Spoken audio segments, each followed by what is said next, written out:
The apical window is found in the region below the left nipple. Clinically, the approximate location of the apex of the heart can be found by feeling for the apical impulse in this region. The probe marker should be pointed toward the patient's left shoulder. The ultrasound beam should be pointed toward the patient's right shoulder.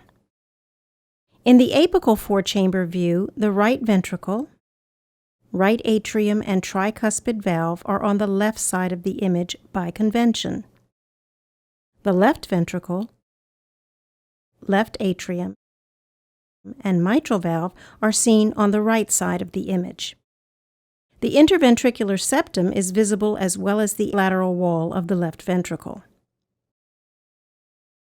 Activate color Doppler and observe the flow of blood during the cardiac cycle.